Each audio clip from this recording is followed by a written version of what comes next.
The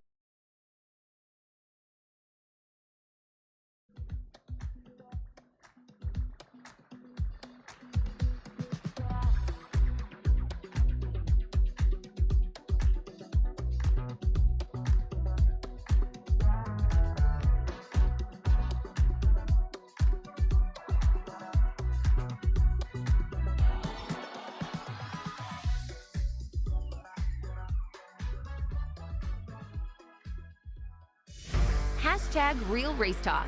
It's the Revved Up Sports Show talking local, regional, and national action. Here's Bobby Chaffee and Rodney Rodriguez.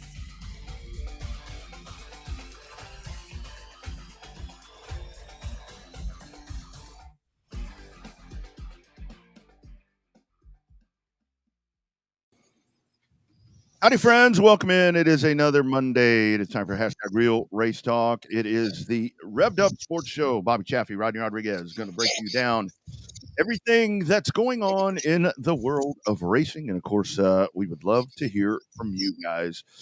Great guests coming up. Top of the hour, 7 o'clock. Tommy Grimes will join. Going to talk some trucks, but I'm sure that we may talk about other things as well. And then a little bit of shakeup when it comes to sprint car racing. Chris Walters is going to join us, and we will talk with him about taking over there the Texas Sprint. All of that and your comments throughout the show. Feel free to jump in. As we roll along, we would love to hear what you guys have to say. Let us know where you were. Let us know all of that good stuff. Again, multiple different channels and places that you can catch this show. There is your QR code that takes you right to the Revved Up Sports Show website, takes you directly to it. And, of course, we will pop you up this one as well. There's your Revved Up Sports Show merchandise available exclusively right there from our friends at On Demand Shirts. So that is all right there as well. Before we get in, and Bobby will join me here in just a second, we do want to mention again, we kind of touched on it. Sorry, guys, little things like this bother me. There we go. Do want to mention again that our thoughts and prayers and everything are with the family of Jamie Campbell, with Jamie, and obviously we touched on that a little bit, and again, there's no need to go into details. If you know Jamie and you're a friend of Jamie's, you know what the situation is there with the accident. So again, really thinking hard about him. I know that there at the race ranch, we did some stuff kind of offline, and this weekend coming up is you got a double header at the ranch. It's going to be going on. It'll be an even bigger effort there. I know that 37 obviously is a place there where Jamie has run a lot of laps. I mean, he's run a lot of laps everywhere around here, but I know 37 doing some really cool stuff there as well to help the folks out. So again, you know, it's a lot of times all you can do is hope for the best and send the best wishes, and that's what everybody is doing here within the racing family for Jamie Campbell and all of his. The family. Again, we pass on the best wishes as possible. Lots of shakeups that we saw today, because with that Memorial Day weekend coming up, you know, the All-Star Tour was set to rock and roll, and they were locked and loaded. They were going to have a 2-day show. Well, I say a 2-day show, but it was going to be, Waco was going to have 2 nights. Just kind of looking at the stuff that closer to me, and with Oklahoma, and obviously Oklahoma battered again today. It seems like with weather situations and so forth. So that has been moved around and what they're doing there.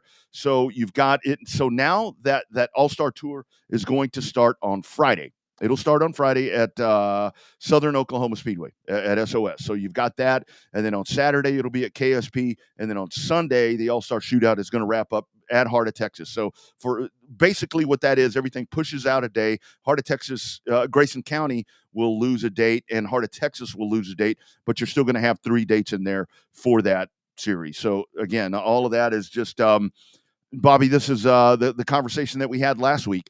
This all comes back to where you're trying to go off of what the weather's supposed to do. But from what we saw in Oklahoma, and again happening today, is, I mean, Tracy and her friends were in Oklahoma for a Duran Duran concert last night, and I was trying to figure out where they were. I knew that they were much closer to Texas, but I started seeing all this stuff in Oklahoma, and I'm thinking, man, you see what's happened in Houston. I mean, weather is just beating people up around here. Oh, I think you're muted, dude. Yeah, you're muted right there. So, see, this is how we do it. This is how we do it right here, where it's like, this means no here, no here. So, check what you may have right there. If you switch something over, you may have changed a mic input or something like that. So, anyway, but so all of that again. There we go. I think we may have him now. I heard a hiss. Southern Oklahoma on Friday, and then Saturday it's KSP, and then Sunday it'll all wrap up at Waco at Heart of Texas Speedway. So that's kind of the new all-star tour, how that's all going to play out at this point. And again, I think when you say weather permitting, I think that this plays out much better that it does move out. And with Southern Oklahoma kind of being a little bit out of where some of that stuff is, I think it's definitely going to help this series be able to get done. Yeah, I think so. Can you hear me now? Clear as a bell, brother. Man, finally. A little technical difficulties this afternoon. You got to love technology, especially when we run live, right? For those that don't realize the show's live, we just found out that this is not tape delayed. This is live and in person. So I don't know. When I saw the message about Waco being rained out last week, I texted you and I said, how many rainouts is this for hot in a row? And you were like, way too many. Yeah. And it's like, the weather's raking. I mean, downtown Houston overnight was 120 mile-an-hour winds downtown Houston. Some of our friends, our Houston area friends, may be watching us on their cell phones because they still don't have internet and power down there in some spots. So, weather's been hell on everybody. All over the Midwest too. Had some tornadoes up there, but if they were at WinStar, they were at exit 1. Yeah. That's the furthest I've ever been into Oklahoma is exit 1 to go to the WinStar World Casino, where I lost my ass and donated back to the WinStar Educational Foundation funds there for a minute. It's a funny story. I popped for like $300. I was in there for about 10 minutes. Played on one machine, popped for about $300. And I was like, you know what? We should go. I was like, no, what? We just got here. No, I'm not leaving. And then lo and behold, I just kept on playing. I lost that $300 and about $100 more. And I can't even tell you what Elizabeth lost. There you go. It was an expensive trip to WinStar all the way up into Oklahoma to lose my ass. So, well, they call it gambling, my man. That's why they call it gambling. Those fancy buildings, they don't, they ain't built because they pay out a hell of a lot of money on them slot machines. I was gonna say, man, I'm not a gambler, well, for the most part, but it's stuff like that. So that's why, every time when it will, like, somebody says something like that, and then when I see folks that are going to Florida and going to all these places and they stop at the casino, I'm like, man, they see you guys coming in and they're like, woo. You got the guy in the back over there, and he's like, all right, gonna let him win a little bit. Gonna win a little bit. Can you tell I'm a conspiracy guy? Yeah, gonna win a little bit, and then pull that thing back. You got them trick cards and all that. That's why I don't play table games. Those are easier. Well, I guess computers are easier to rig now too. So yeah. I used to remember the old sitcoms where it was like they would do the roulette. Remember, they would do the roulette and it would land or whatever, and then they would show you had the dude in the back look like he was pushing a piano thing back there, and it was like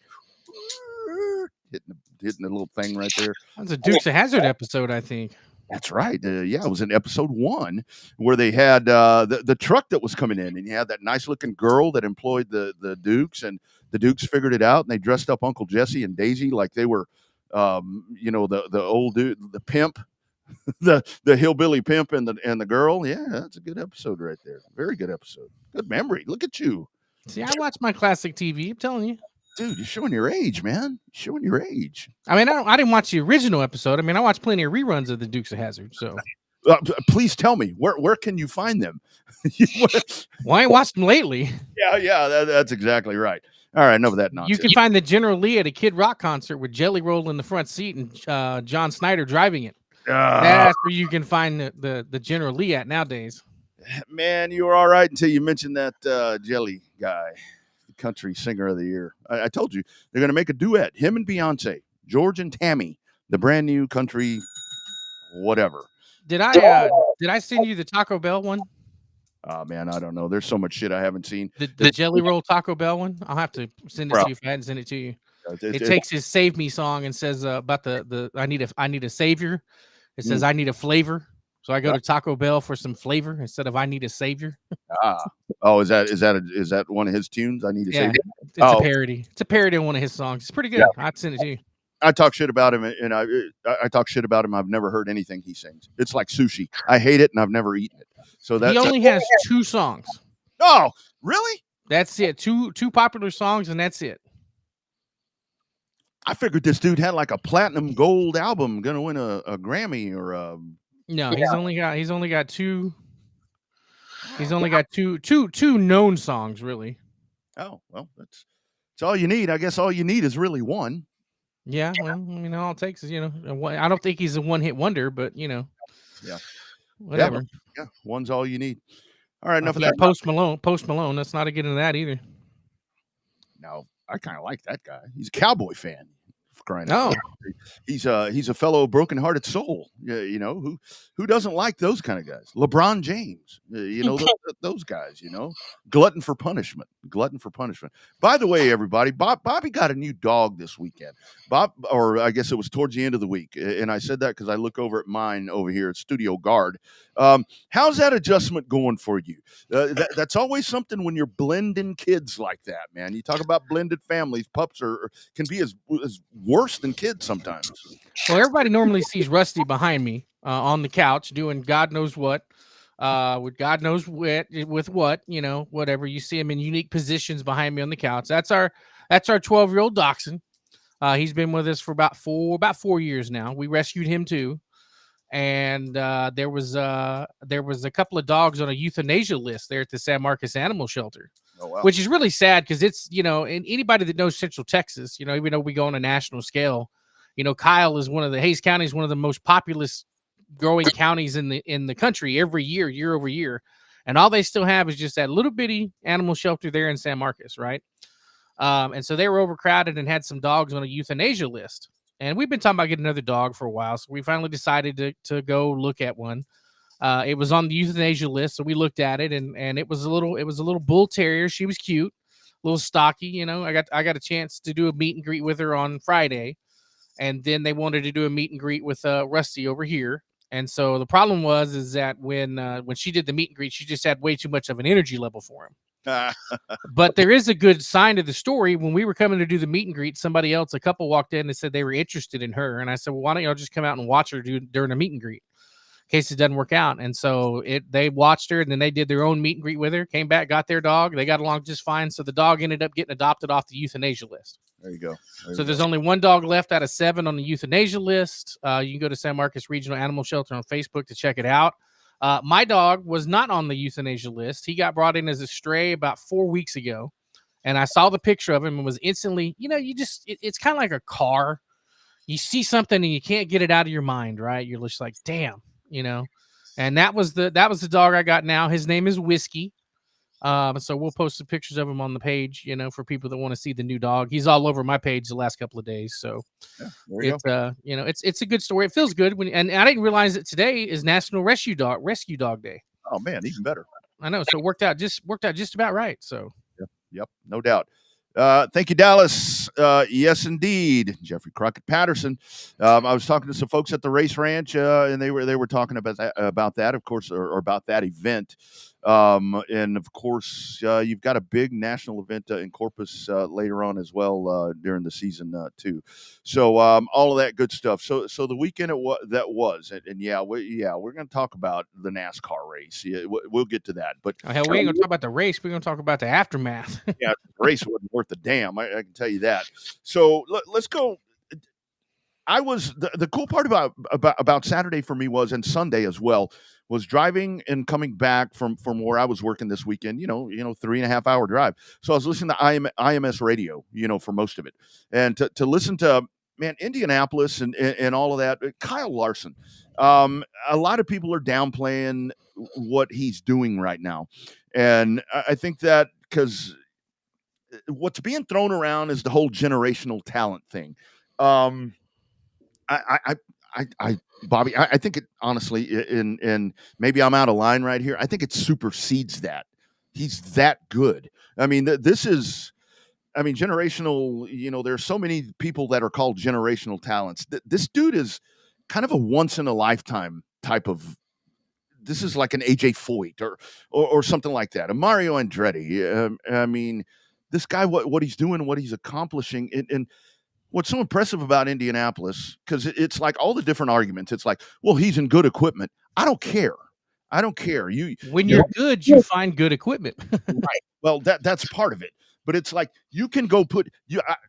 I don't know. Let's pick someone. Denny Hamlin. Go put Denny Hamlin in that Arrow McLaren. He's not going to do what Kyle Larson is doing.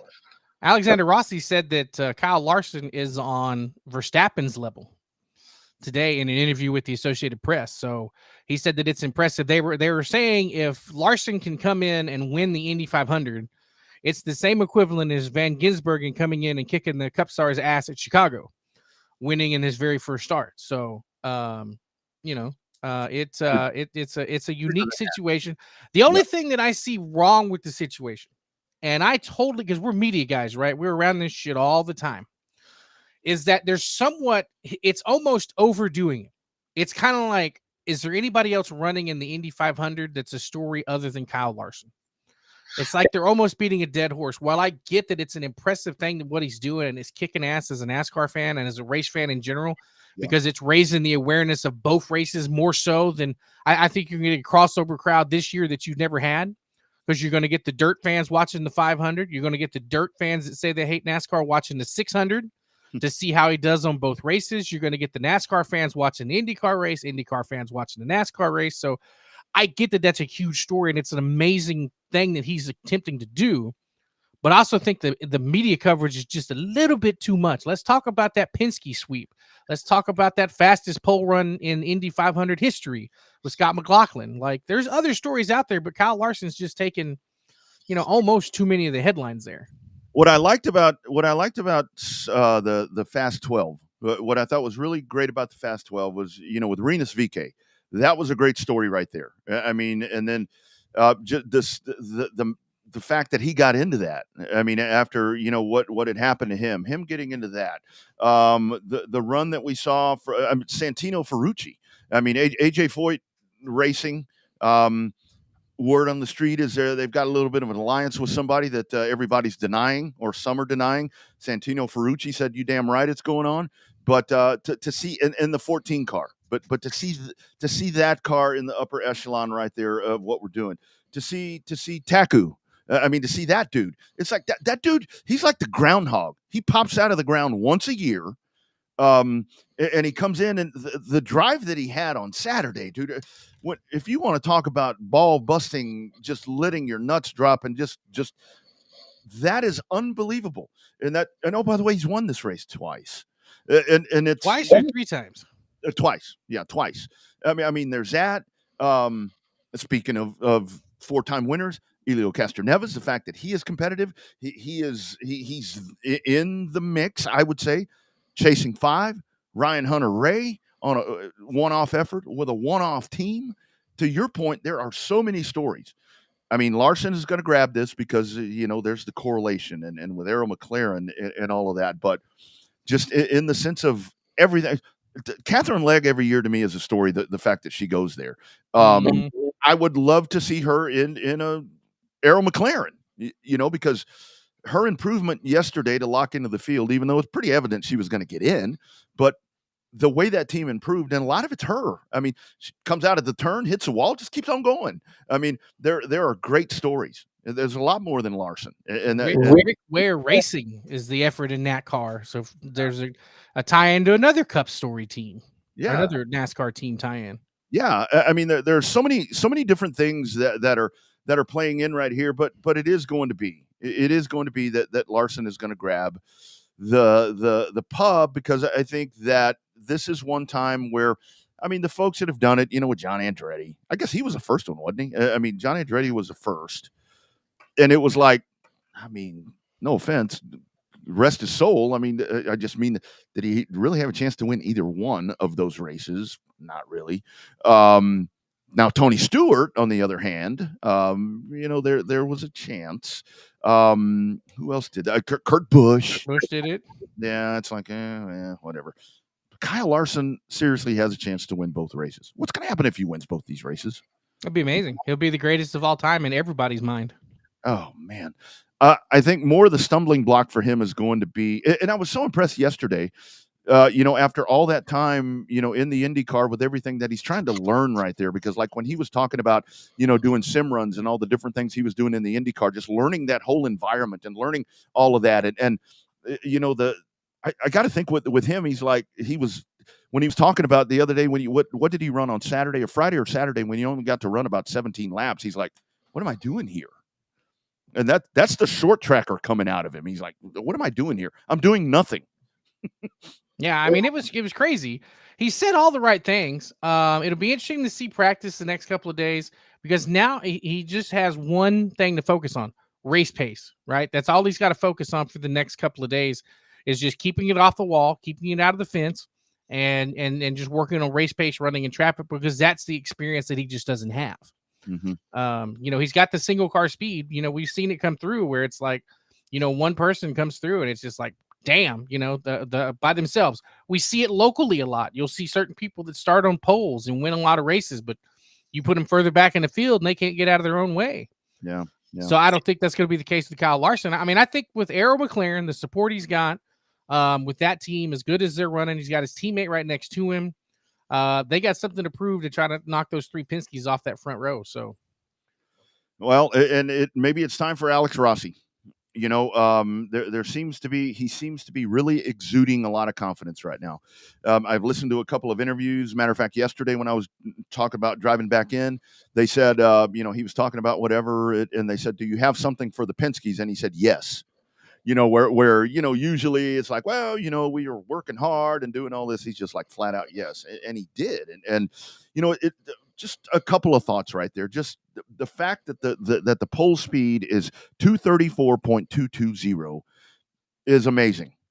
The fact that it's 234.220 on that track is just watch those guys. When we talk about fighter pilots and we talk about gladiators and all the different stupid whatevers that we talk about, the guys that do this at Indianapolis, guys and ladies, that is.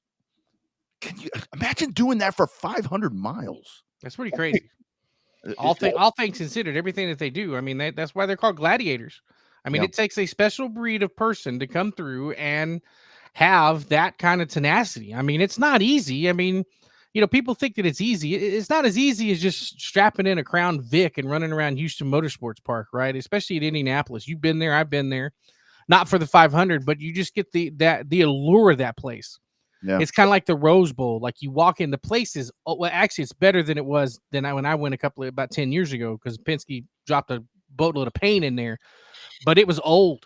It was nasty. It needed to be repainted. It needed to have a little bit of a facelift to it, but it didn't matter, because when you were there, you knew that place was badass. You knew that place was special. I didn't even go through the museum. I just went through the gift shop and dropped like $150. Yeah. And so, that was just, I went there during PRI, and it was something really special, something really cool. Makes me want to go to the 500. But also after the All-Star race, I mean, it wasn't great, but hell, I want to go back to North Wilkesboro. I saw it when it was in decapitated. What the hell is that word? Dilapidated state. I teased my wife that she's been to North Wilkesboro too, and she was like, why the hell are we here? These buildings are falling apart and this place is junk. I said, it's North Wilkesboro. This is NASCAR royalty. She says, well, royalty don't look like this. I said, well, maybe not. And then a couple of years later, there, boom, the Phoenix rises again. So, yeah, we'll talk a little bit later on, like we said, about Wilkesboro, about obviously the aftermath and everything that continues to happen right there. But back to Indianapolis, to sit there and watch that. And, guys whizzing around there at 229, a 4-lap average of 229. And you sit there and you listen to folks and they're like, oh, he's not even close. He is way too slow.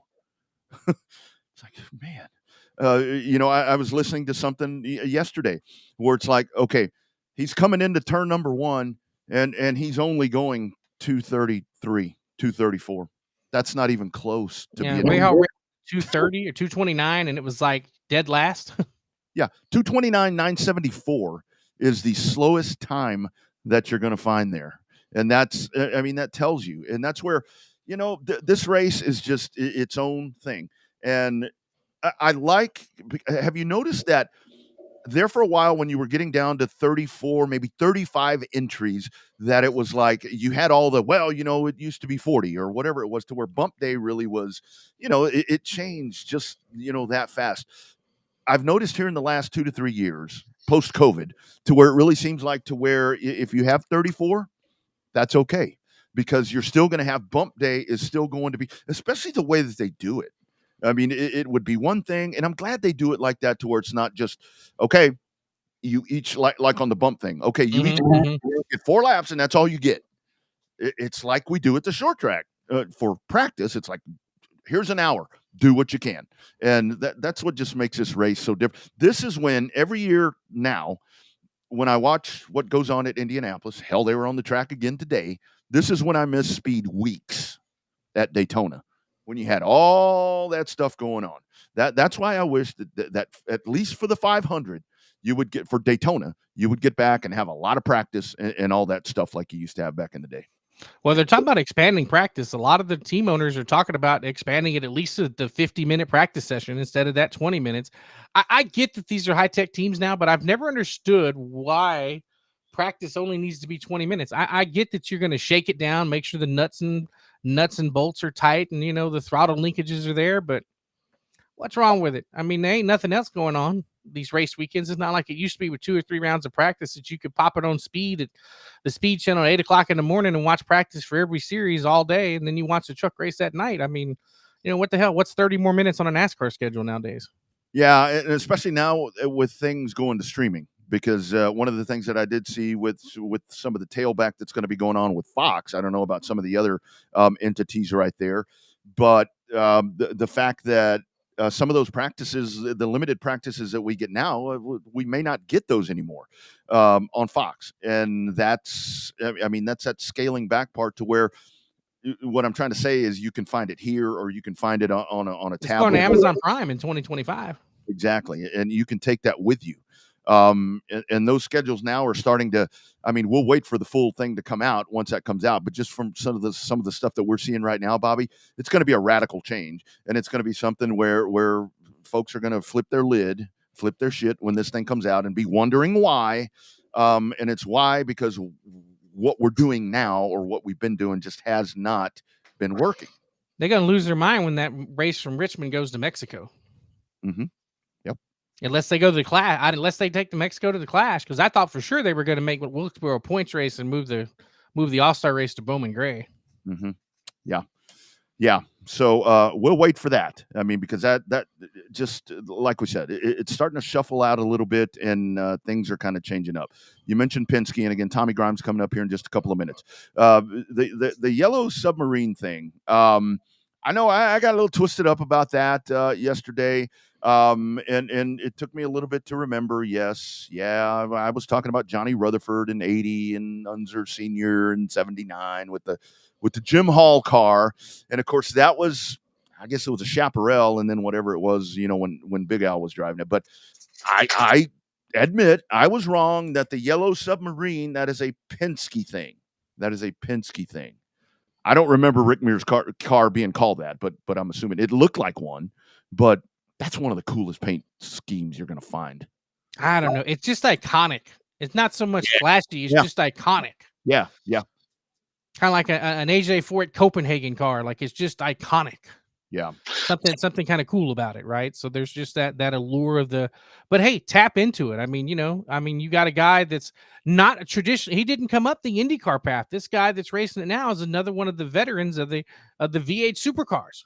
He just got into the Indy cars and started winning right from the beginning. So, I mean, I think that the last couple of years, those V8 supercar guys have opened up the eyes of the world, because obviously Cam Waters is coming to race for RFK at Sonoma. You saw what Van Gisbergen did when he came over. Now he's got a full-time NASCAR ride. You got McLaughlin over there in Indy cars. Like, it's pretty cool.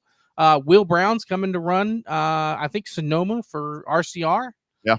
The current points leader over there. So, I mean, it's they're A, trying to jump ship, or B, these manufacturers are trying to ship them across the world to try to get more notification or notice about the supercar series down under.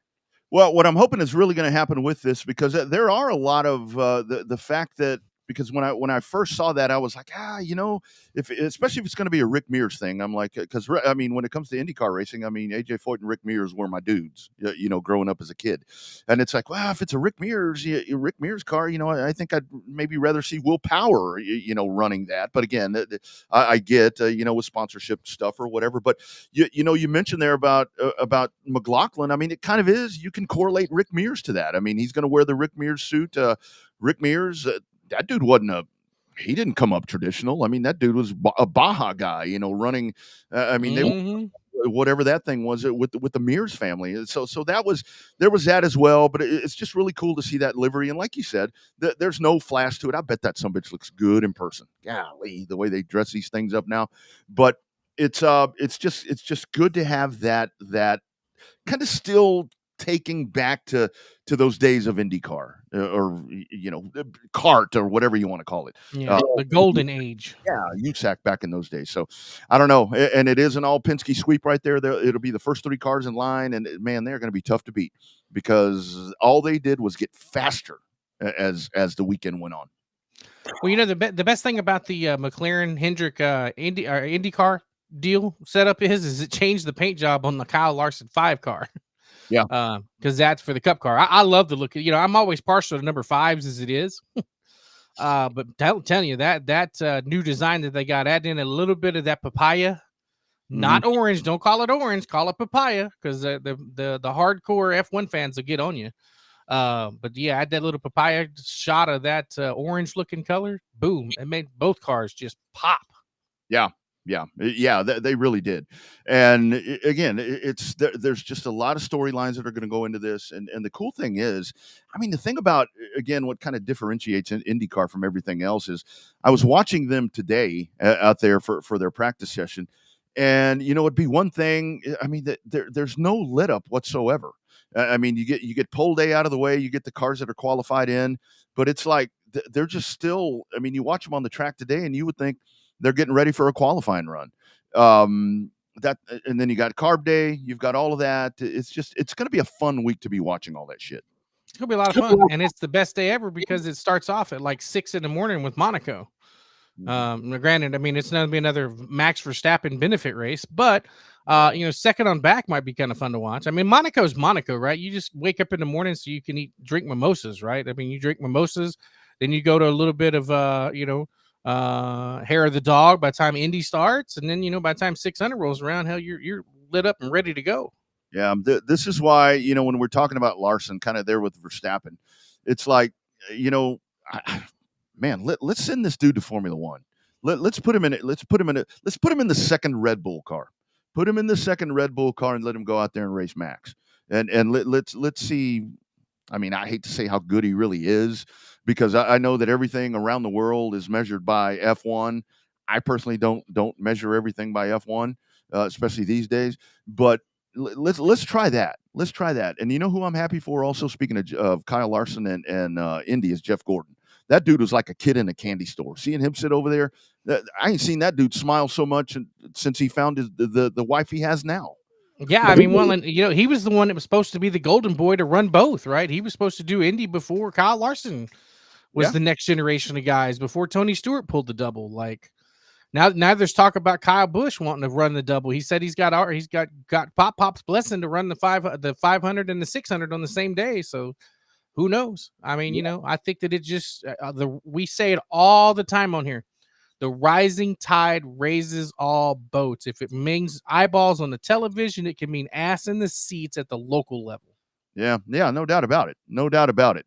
And that's the whole thing with this, because you and I have talked about it so many times to where it's like, and this is why, I mean, generations are different. But when you talk to casual people, of course, now it's different when we're talking about Formula One. But when you talk to just casual people that don't know a lot about racing, they're going to say Indy 500. I mean, that's the Indianapolis 500, because that's the greatest race. I mean, that's the one that they're going to go to. But I think now where you have all of these storylines, and that's why I'm hoping that NBC is really going to tap in to all of this stuff. And again, we see the crossover. I mean, Jeff Burton's over there. What's his name's over there? I mean, Jimmy Johnson's this year. Jimmy Johnson's in there. Yeah. So you're crossing that over to where it's a good idea because NASCAR has, believe it or not, NASCAR does have some new fans. So then you pull that over. And then because here's the thing for IndyCar, I think this is so pivotal, and it's a really good get for them this year with the Larson thing, because now with Formula One, with that North American surge that we talk about, with the 3 races that are already here, and word on the street, I'm not reporting this, but I've heard that they're tapping in to take that Chicago street race, and then we'd have 4 in the States, and that's where IndyCar, and Bobby, again, a broken record, here I am. It was never more apparent than this past weekend what a great roster of drivers the NTT IndyCar Series has. I mean, they got them from all over the world, up and down, and some of the best in the business. I don't know. I mean, so in my mind, I think that Kyle Larson running the Indy 500 benefits IndyCar way more than what it's going to be when he's just running his regular Cup Series car. Yep. I think you're going to get more NASCAR eyeballs on the Indy 500 than you're going to get Indy fans on the Coca-Cola 600. That day is so special. There's a crossover. There is from all 3 races. You'll see them, and they promote each other. Sky Sports is going to say, coming up next, the 107th, 108th, whatever running of the Indianapolis 500. At the end of the Indianapolis 500, now race fans go to Fox and enjoy the Coca-Cola 600. Like, they play off of each other, and that's great for motorsports in general, because realistically, your casual fan, if there ain't anything on, I guess it's going to go up against some basketball games, probably, maybe some hockey playoff games. But if you're a casual race fan and you just happen to pay attention and watch it all day long, you're going to be like hooked. Yeah. Especially with the way the Cup Car Mile and a Half program's going, that 600 is going to be rocking this year. Man, that's the big difference this year. I mean, it seems like every year for the last 10 years, I've tweeted out, all right, NASCAR, how are you going to top that, after the 500? And I think this year, I mean, depending on what happens, like we said, lots of storylines. I like, obviously I admire Roger Penske just immensely, and everything that he's done, and the gratitude and appreciation I have for him for what he's done, and his team right there. I mean, those Chevrolets, like we said, 1, 2, 3. I hope one of them doesn't win. I mean, because it just broadens the story. Working on Tommy Grimes. Again, I don't know if this is I don't know if it's a technology challenge, but working on him as well, making sure everything's okay with him. Hopefully he's going to be able to get on. Want to talk about that truck race that we saw at the race ranch. But I want to see, I'd like to see, whether it's Rossi, anybody, I want to see somebody else win. And like we said, man, if Castroneves wins this, it's a huge deal. My goodness, if Larson wins this, and if Ferrucci wins this, that's the AJ Foyt car. That'd be the 5th win. I mean, the drive for 5 is on. The drive for 5. I mean, that's the underlying story. I don't hear anybody talking about that. It's like, hey, Elio Castroneves going for 5. Well, so is AJ Foyt. AJ Foyt is too, and AJ Foyt looks awful peppy right now that his cars are running that fast. If you go to the Instagram, I guess it was either Instagram or Twitter. I think it was Instagram from the NTT IndyCar series when they posted the 33 cars that made up the Indy 500 starting lineup. AJ Foyt was the only owner that was in there next to Santino Ferrucci. And I'm okay with that because it's AJ Foyt, the one guy we could not get on this show. Yeah, I know. Yeah, that's the only Texas legend that we haven't somehow been able to wrangle into coming on this thing. And I totally understand that. I can only imagine it's been presented to him by a few different people. I can only imagine what he calls us. You remember Neil Upchurch wanted to shoot us, rest his soul. I can only imagine what AJ Foyt says. Yeah, well, you never know. Maybe we'll just catch him on the right day at the right time. If he wins the Indy 500, I bet you he would be consider it a hell of a lot more if Ferrucci could possibly punch that ticket. So I don't know what's happening to Grimes. So let's address the elephant in the room. Let's talk about NASCAR. Let's go to Wilkes. Number 1, Bobby, your thoughts on that racetrack? They go in there, they repave it. Man, I love the multiple grooves everywhere. Yesterday, I know you had the torrential downpour of rain and everything. I haven't seen anything like that since Pensacola. That's insane, wasn't it? So the tires floating, all that, race cars underwater, like. Yeah. And those dudes, diving in. And why is everybody in a conspiracy thing because Hendrick covered up Stewart-Haas cars? Hendrick, I mean, they own a bunch of those. You get all those components wet. I mean, it's not good.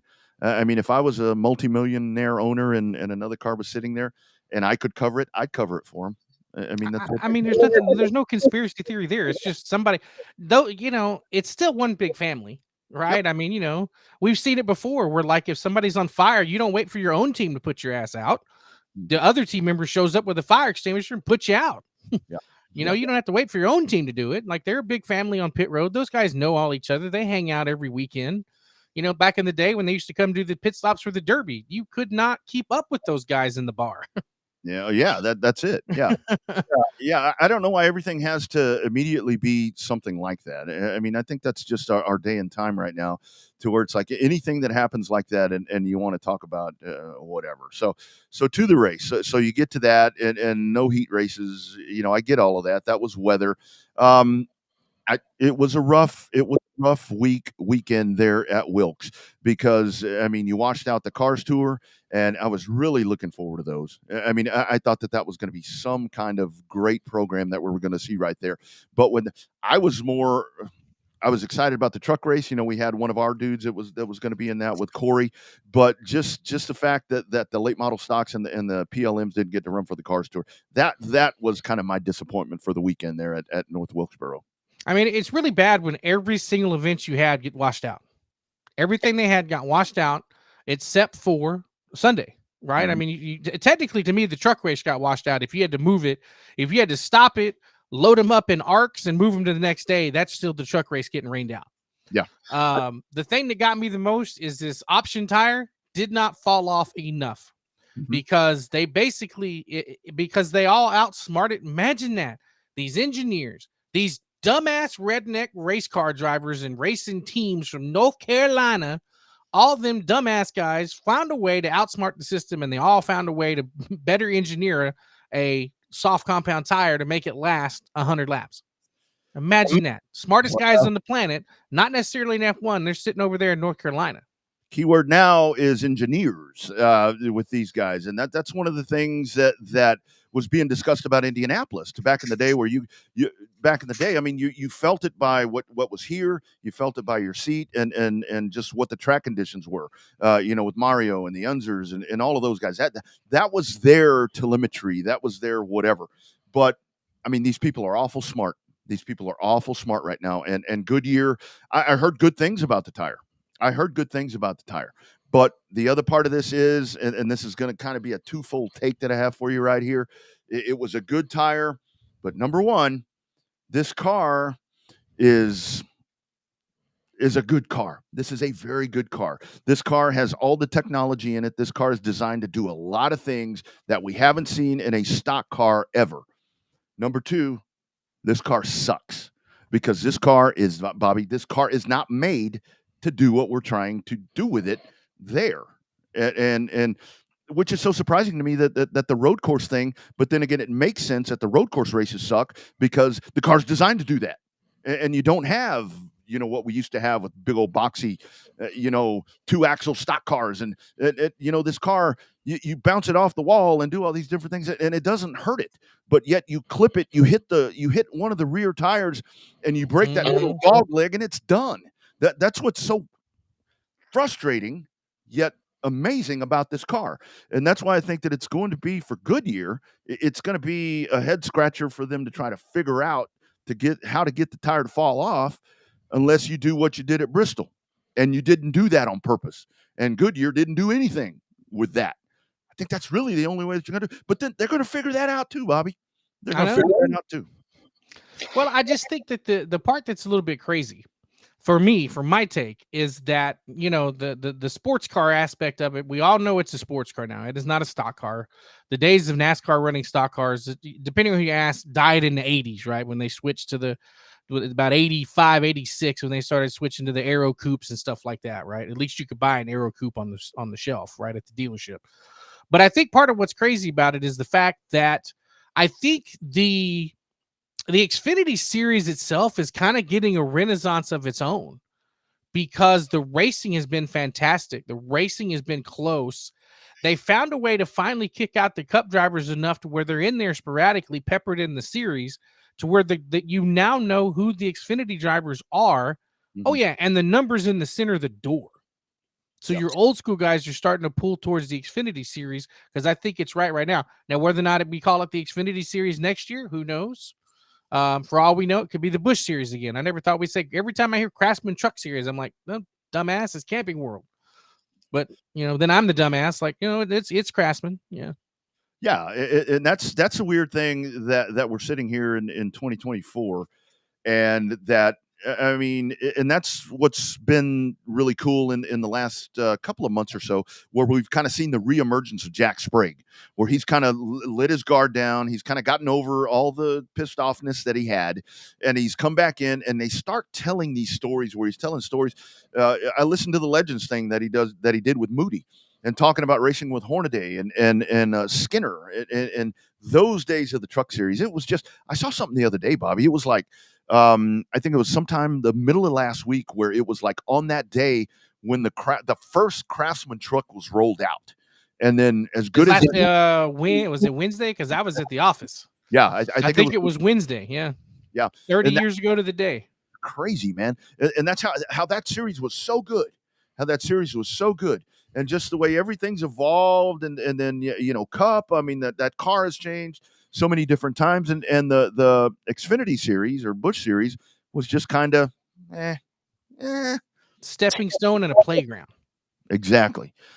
And now, if you give me 3 races on a Cup weekend and you say, Double R, you can go to one in person and you can have luxury seating and do whatever, I'm going to the Busch race, because you're going to watch those guys sawing on the wheel. You're going to watch those guys driving, and I just think the heart's there a little more. I mean, because it's guys that are legitimately trying to get one of very few seats, and at the same time, it's some other guys that have had one of those seats and for whatever reason have now come to this car. And by the way, they fit in really well with this car, and there's just a lot of passion in that series. Well, it's much better than ARCA, because the difference between the haves and have-nots in the Busch series or Xfinity series starts around 20th place. Whereas the haves and have-not in ARCA starts around 4th or 5th place. So there's much better racing around the circuit when you come to the Xfinity series. What'll be interesting, the interesting part to me is going to be how well the Xfinity series does on its own, with its own TV package. You're not going to have the lead into the Cup series. You're not going to have all the promotion at the Cup series. Oh, next week, Friday nights, you got the trucks. Saturday night, you got the Xfinity series. And oh, by the way, we'll be right back here with Cup racing on Sunday. Yeah. They're going to be in their own package, on a very controversial package in my mind, because people are still complaining that they can't get the CW because they live too far out in the open. They can't get it on their satellite dish. Hell, I mean, I live in a metropolitan area and I don't get it on my satellite dish, the CW. So, I mean, I got to fix that. But we're going to find out how it's going to work, because whatever the reason, we talked about it a couple of weeks ago, they announced it that they're going to run the last 8 Xfinity Series races on the CW with NBC talent. Don't understand that, but whatever. NBC needs the TVs for something, the eyeballs for something. So, I mean, I don't know. It's that's the joy of this new media package we got. CW for what, 10 years? Mm-hmm. Yeah. Well, and that's the other part of that with the, I can't get it on my cable system or whatever. I mean, you can stream it. You can stream the CW. It's free. If you don't mind streaming, you can find it on your TV. You might have to stream it. Number 2, for the folks that have sworn off cable and satellite and all that, and do the antenna, dude, even easier. It's free. You can't DVR it, though. That's true. You can't. That you can't do unless you do it on Fubo, but that's $74.99. So that's where this whole thing has gotten so complicated. It's gotten so complicated now, and it is going to be interesting to see how it stands alone. But I think it could be a good thing standing alone, to where it's not having to piggyback off of whatever the Cup package is or whatever, to where maybe those stars get their own. Kind of get an isolated, different fan base, and having to rely on what happens on Sunday. Yeah, I think so. I mean, I think it's either going to be a reality check or a unique situation. Yeah. They're either going to have the reality check that maybe they don't have enough of the brand identity that they thought they had to run on their own, or it's just going to be regularly. We may not even skip a beat, and it may be the exact same thing going into 2025. No doubt about it. No doubt about it. All right, guys, stick around because I don't know what happened to Tommy. That I messaged with him 2 times today and 3 times yesterday. So stuff like that, I'm like, uh-oh. So anyway, we'll get Grimes figured out. Man, I wanted to break that race down. That was an all-time classic. But Chris Walters is locked and loaded and ready to go. And after we hear from our friends at On Demand Shirts, we're going to talk some Texas Sprint Series. Times are changing here in Texas with those sprint cars. That's coming up. Stick around. And yes, we will talk about the fight. That's later. This is hashtag Real Race Talk. I'm getting like text. Are you going to talk about the fight? No. What fight? Yeah, what are you talking about? I hadn't seen shit on a fight. It's like you want a Logan Paul, Mike Tyson breakdown? Yeah, we can do that for you. Yeah, that'll be the last segment. We're going to break down the fight, Logan Paul and Mike Tyson. That's coming up at the end of the show. Stick around. Here's On Demand Shirts.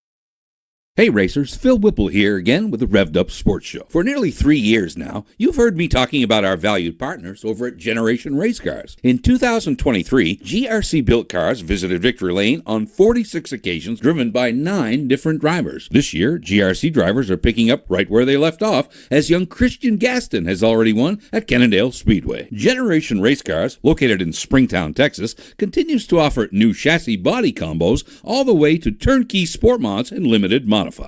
All cars are built to the same high standards we have at GRC. Justin Long is committed to giving each and every customer the time they deserve, along with a commitment to bring quality into every build. When you're ready to order a new car for 2024, give the guys over at Generation Race Cars a call at 817-528-2947. That's 817-528-2947.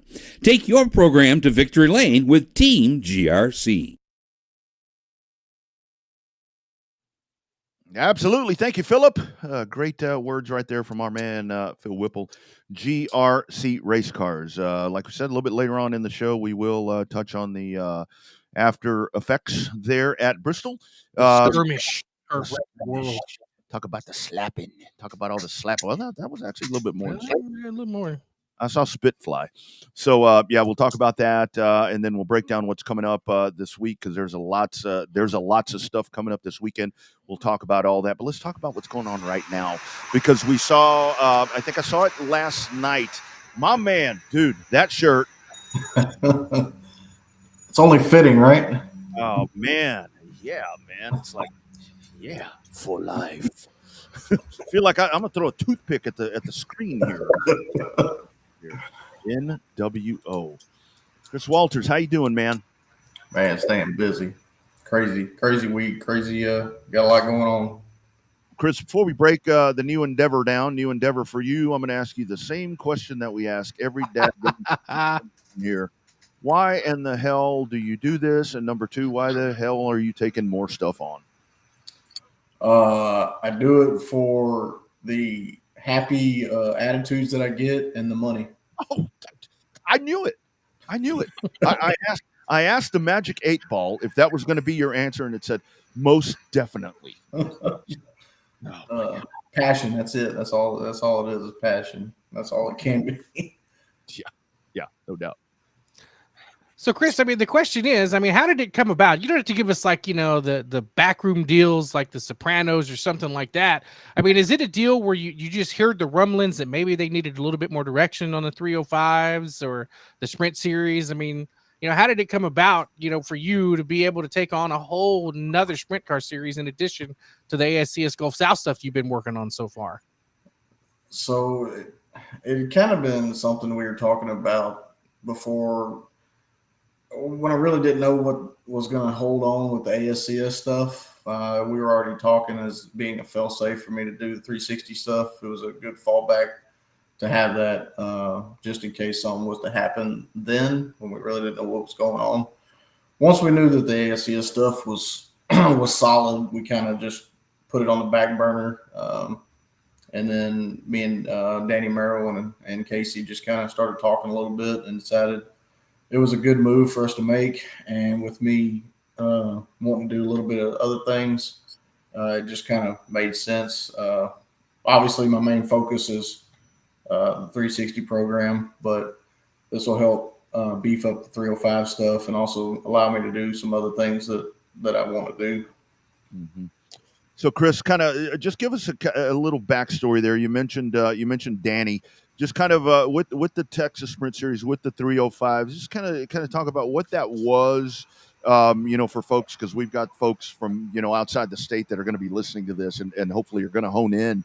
Because I love the 305s myself. I mean, it's like folks say, "Oh, 305, 305." Well, for me, in the end, it's a smart business decision. You get people that are getting into the industry, kids, even older folks that want to get into sprint car racing, not necessarily ready to get into the 360 or 410s, and you give them that ground to and kind of get the feel for the cars, and from then they have a place to move up. It's kind of like I don't want to disrespect any 305 guys. It's kind of like a minor league to a major league. It gives them somewhere to start, and if they want the opportunity to move up, they also have that opportunity as well. To be able to move up into either 360 series with me or 410s with Nathan. Mm-hmm. Yeah, absolutely. I mean, we've talked to different drivers and different promoters and stuff when it comes to sprint cars, and it's kind of like we always ask them, it's like the diehards are the ones that can tell the difference between a 305, a 360, a 410, and you can, right? We're seasoned racing guys, so we can tell the difference a little bit, but it's getting your average fan to the racetrack, getting them acclimated with sprint cars. They can't tell the difference. All they know when they first come in is that that's a car with a wing, and they are badass shooting around that racetrack. Right. I mean, talk about the ability to try to get the new fans in, because it's like you're able to come through and get a good fan base based on there's plenty of times like Heart of Texas, all they put up on their marquee for 55 years it just says sprint cars, and the people flock to come see them. They don't care if they're 305, 360s, 410s. They just want to see sprint cars. Talk about the allure of a sprint cars itself. Right. So that's where the name comes in. Like for me, I want to have that ASCS name for 360s because I don't promote 360s. I promote ASCS, so they know they're coming for the name for the show. The typical fan, like you said, is not really going to know. Usually they see sprint cars, like you said, they're going to show up. And for me, it's just a stepping stone to help build all three. Build 305s in Texas and surrounding area, build the 360 program back up, and you need the 305 program to help the 360 program. So, and it was only smart thing to do. I've got a promotion I'm doing in July where we have the 410 non-wings, we got the wing 360s, we got 305s, we got wing modifieds, wing stock cars. I mean, it only just made sense for me to take on those as well because I've already got the wing stock cars, the 360s, and now the wing 305s too as well. So yeah, it really does seem like you're kind of building just kind of the pyramid system right there to where you get them in, you get them started, and it's a feeder system to where you get them in at that level and just let them stack and let them stack and let them stack. And I think the other part of this that is really good for you is that I think this does probably expand the venue selection a little bit more to where the 305s are more adaptable and maybe some tracks where you're not able to do 360s, and you can grow that and just start popping these events in as this goes on. Yeah, it does allow, as far as the purse goes, I can control the purse more so with the Texas Sprint Series myself, and allow me to do different things with the purse and be able to go into places that not necessarily can afford a $14,000 to $16,000 show versus maybe a $7,000 to $9,000 show. Absolutely. And still get the sprint cars and get the fans in the seats. Mm-hmm. Yep. No problem. That's right. I think that's key, dude. Like I think that it's a way to racetracks that, they all have the Brinks truck backing up at the end of the night, right? Same thing with promoters. You guys have that Brinks truck back. I can hear the beeping in your background, right? The truck is backing up at your front door, right? Right. Brinks is coming to drop a boatload of money to you and the racetracks. So I think that having the affordability of a 305 series is I think it's a way, it's a cost-effective way to get sprint cars, but it's also a way to even build the fan base too. Because when they say, hey, as an announcers, we're like, hey, these are 305s, or sometimes we don't even say they're 305s, but if you tie in to just say sprint cars, it builds them up. Hey, if you thought the super sprints were kick ass, wait do you see the ASCS Gulf South series? You think those races are great? Wait do you see an ASCS national race? Then, hey, guess what? Go to World Outlaw race. You'll see the stair stepping as it goes. So I think it's a good way and a cost-effective way for those tracks that can't afford the major budget of a major sprint car series. And I think it's a cool way to get the fans elevated, and it gets the tracks a chance to showcase sprint cars, which is what we all want to see. As we talk about all the time, the rising tide raises all boats. Most definitely. And that's the main factor in my decision to take it on. And of course, I wanted to keep it going for Danny and his family as well. And it's just a lot to take on. It's a huge job in itself. So having someone like myself that's willing to take on that workload, it's not easy to do. So, but we have everything in place, and we should be good to go for next season. No doubt. So Chris, kind of talk about alterations in schedule, or what's shaking out at this point. I know this is a brand new deal, but kind of thoughts on basically for 2024, it's going to be kind of hard to schedule a lot of 305 IMCA races, simply just because you'll be stepping on a lot of toes. You'll be stepping on Waco, KSP, 105. All those got so many races already scheduled. If there's a place and they come calling, or IMCA calls and Jim's like, hey, I want you here, we'll try to make it happen. As of right now, I've got the July 5th and 6th race that's going to be sanctioned, IMCA sanctioned at Lone Star Speedway. So that'll be the first race of 2024 for Texas Sprint Series.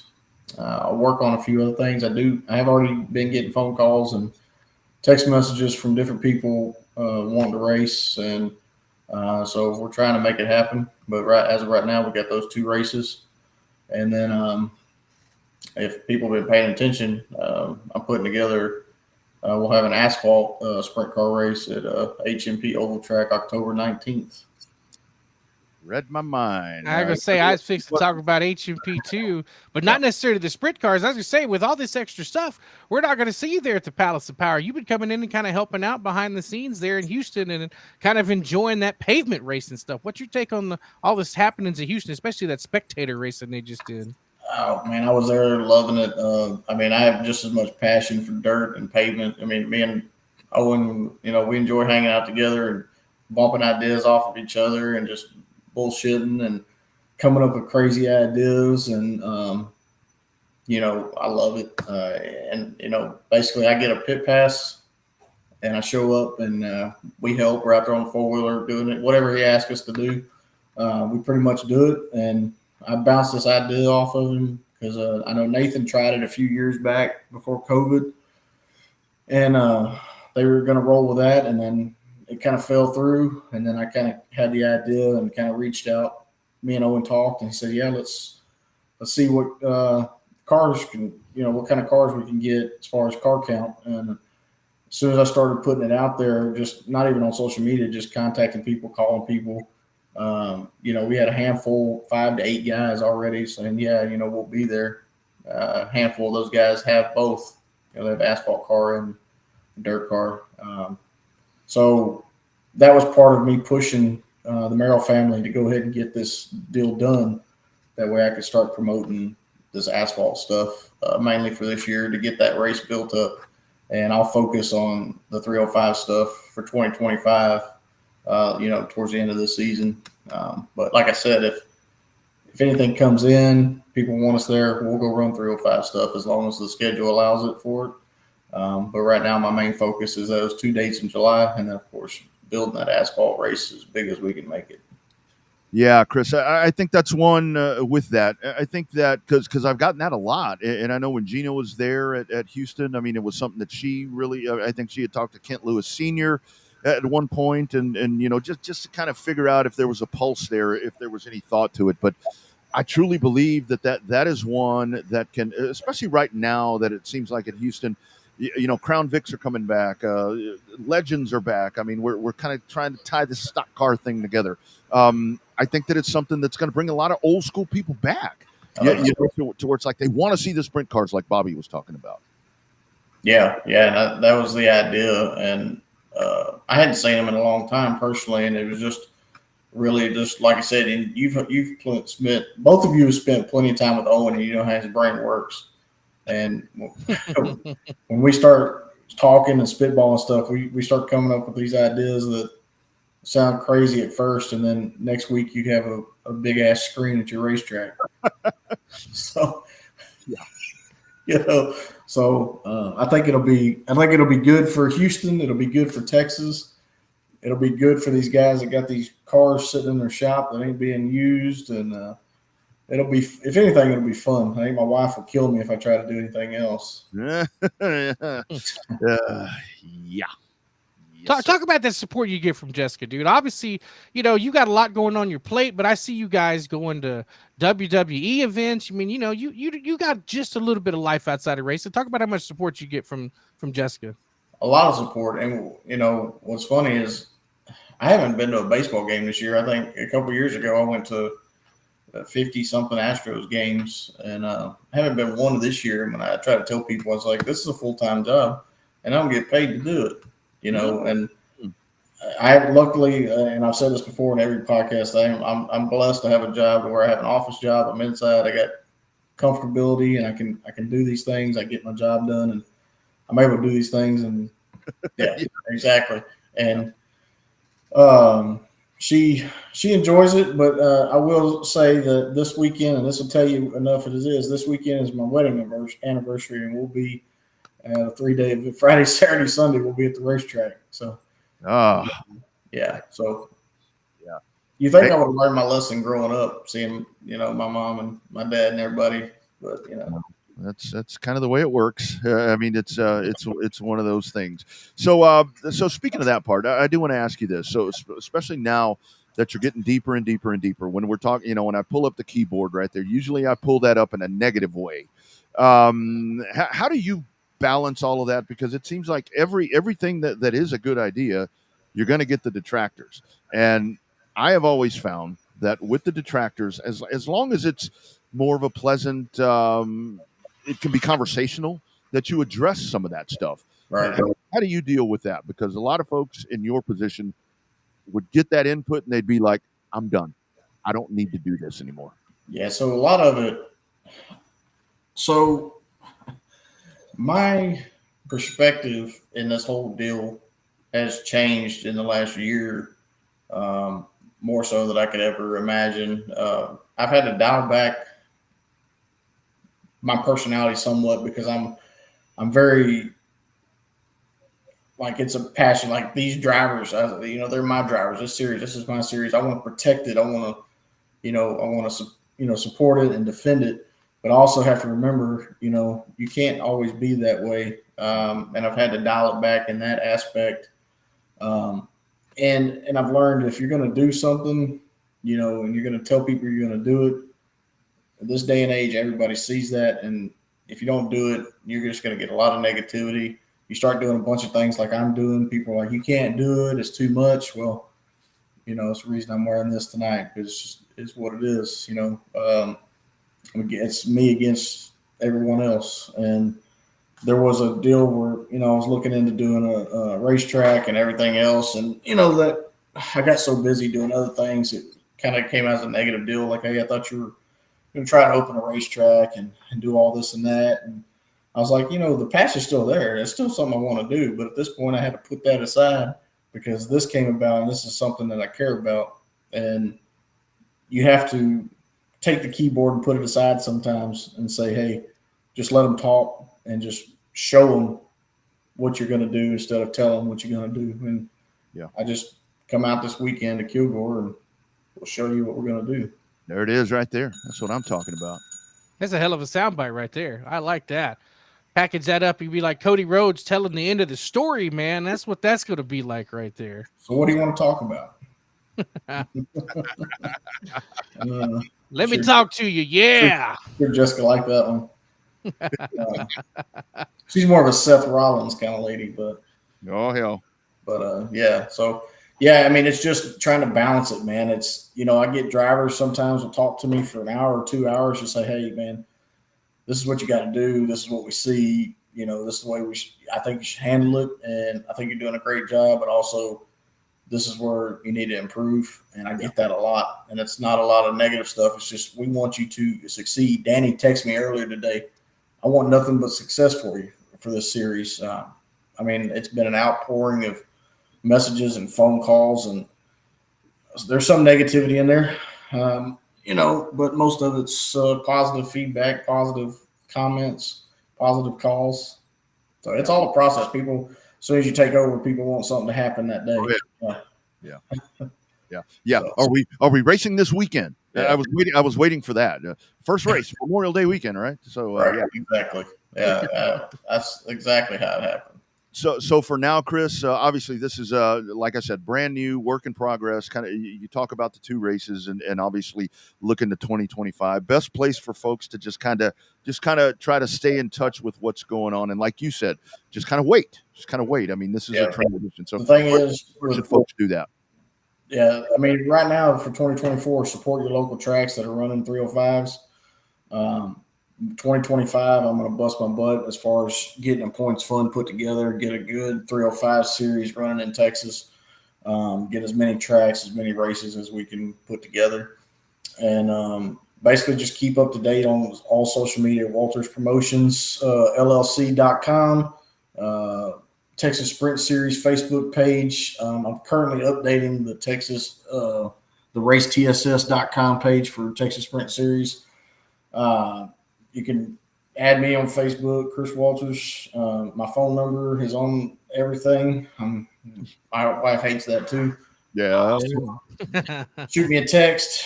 You know, I can get back to you. But yeah, basically social media is the best way for updates because y'all both follow my stuff, and I think religiously I've had people. If you're friends with me on Facebook, that means you've dealt with my craziness because I'm always putting something out there. Yes, sir. Yes, sir. Well, you have to. I mean, you have to. You got to stay in front of people. I mean, that's the main thing. For sure. Chris, congratulations, I guess. Yeah. No, I'm just kidding. You know, I do it for the people. I know. You are the people's champion, my man. That's what we're gonna start calling you. But I think the whole thing is, it really is. It only makes sense. I mean, it only makes sense. And first and foremost, I'm just glad that somebody like you is taking this thing over and it's got a path, because that's the most important thing. You don't want anything to go away. And I'm gonna make a cheap plug. I do have a big race in June 21st and 22nd at Lone Star Speedway, the Lone Star Chassis Challenge, where limited modified drivers and factory stock drivers can win a new chassis if they win the race. Yeah. So that'll be a big deal there. That is a big one. That's going to be a big one. Lone Star Chassis Challenge. I have that on Facebook as well. Okay. And registrations for that race are currently open now. So, okay. Yeah. Good stuff. All right, dude. As always, let us know how we can help, dude. And we'll, like I said, 305s, hugely important when it comes to sprint cars. Let's make this thing real, dude. Looking forward to the asphalt. That's going to be a hell of a time. See you June 1st. Yes, sir. Take care, my man. All right. Y'all have a good night. Thanks again. You got it, brother. See you, Chris. Later. Right. There he goes. Chris Walters. Another one of those guys just taking these things on. Always have to lead with that question. Why?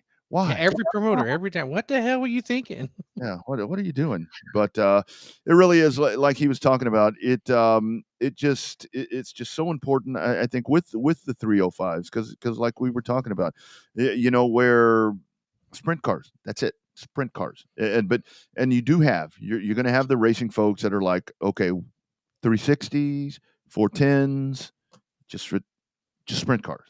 That's all you need to know. Sprint cars. And it's only the hardcore guys that are going to ask. You see it. It's only the hardcore guys that ask on Facebook. Kind of the snob part of it, right?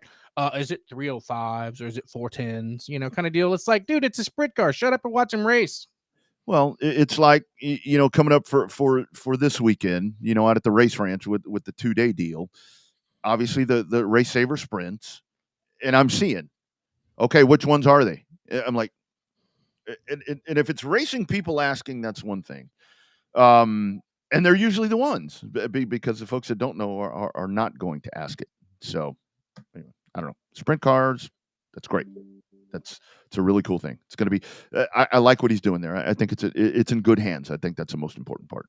Logistically, it makes a lot of sense to have the 305s, right? It's a way to, like you said, it's a way to get established, right? Not everybody going to want to start out in a 410, because that takes massive testicular power to start out in a 410.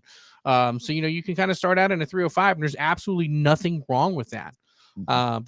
We've seen plenty of racing series that have 305s last forever. The Southern United Sprint Cars ran a lot of 305 stuff, and they put on great racing for years.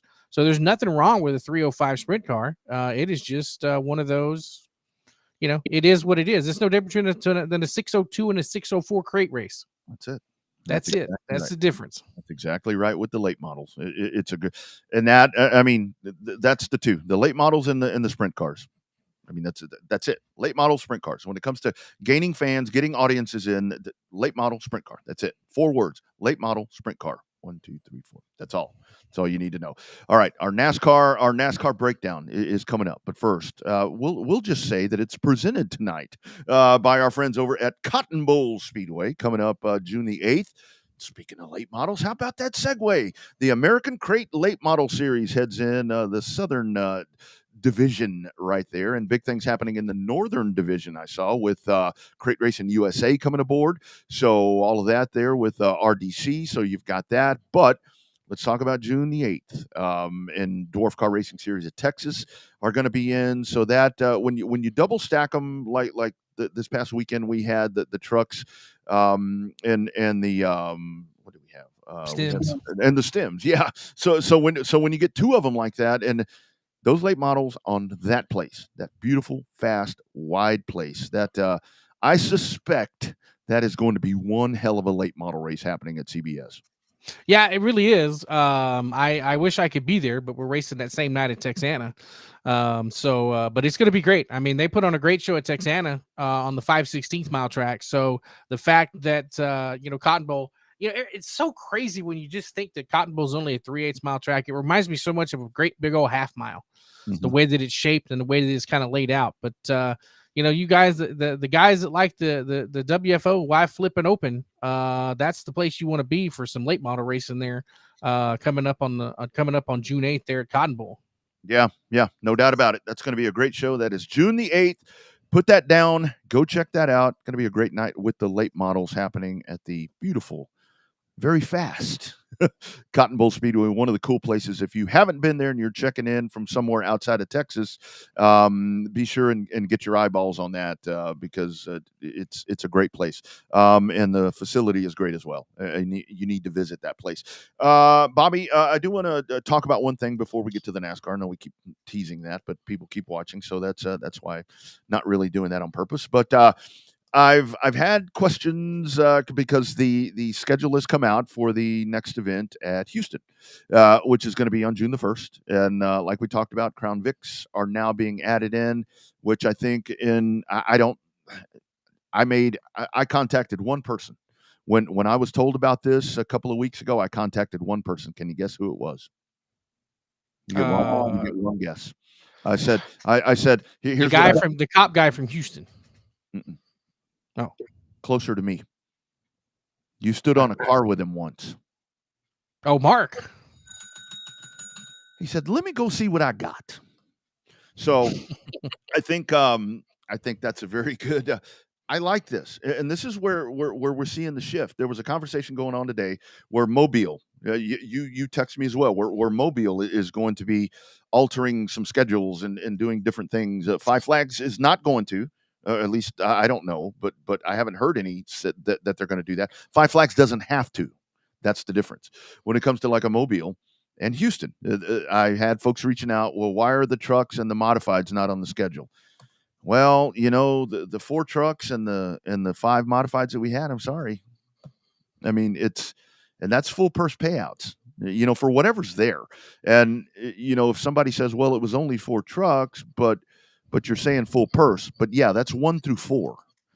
It's not, you're not paying the last 4 positions. You're paying the top 4 positions. So I would suspect that it's that. And those other classes, I mean, I don't like calling them support classes because they're not. Yeah, they're supporting the venture right now. Yeah. All of those legacies, all of those legends, all of those eco stocks. Yeah, they're support classes. They're keeping the doors open. And I think that's the way to think about it. And this is not that the modifieds or the trucks are going away from Houston. This is just that they are not racing that day. Calm down. Calm down. Well, I mean, I think it's just one of those things where it's like you got to be realistic about the way that it. No. Just got to be realistic about it. I mean, they're not dropping off the schedule. They are just in a regroup, rebuilding section of the schedule right now because some of them are wrecked, some of them need to be put back together, and it's just a reset to be able to, get the car and modified count, the car and truck count back up. I mean, it's not anything nefarious. There you go. That's a good word for you. Nefarious about having to, having the cars and trucks off the schedule. But I mean, look, let's try something different. Owen is always open to try something new if he thinks it's going to be the better benefit of the fans and the track. Mm-hmm. You could tell him that you want to run a soapbox derby at South Texas Speedway, and if he thought it was going to be good for the fans and it was going to be good for the racers, boom, he is all about it. So I think that it's good news that he's open-ended. That's why they're talking about running sprint cars on pavement. That's why they're talking about running stock cars or the factory stocks on pavement. That's why, I still think if you had a big, $3,000-$4,000 to win factory stock race on pavement, you'd get a whole boatload of them because those big money guys love to come to that. So, get a guy like Dalton Faulkner and Justin Whitehead and big money Neil Kemp, get a couple of those guys coming out. I mean, it'd be a hell of a race coming on with the Palace of Power. I've had a lot of folks say, yeah, we need a super race. Walk before you run. Let's do a big outlaw race. How about a UARA sportsman race? How about something like that? Something to where they have their core of however many drivers that would be willing. Again, you got to make it worth their effort. I mean, because a lot of them in Florida and Georgia, all of those places, it's got to be worth them coming to Texas to where folks would want to help make that, logistically something beneficial, conducive. I'm like, that's why I'm like, super. No, I mean, if somebody wants to throw that down, absolutely.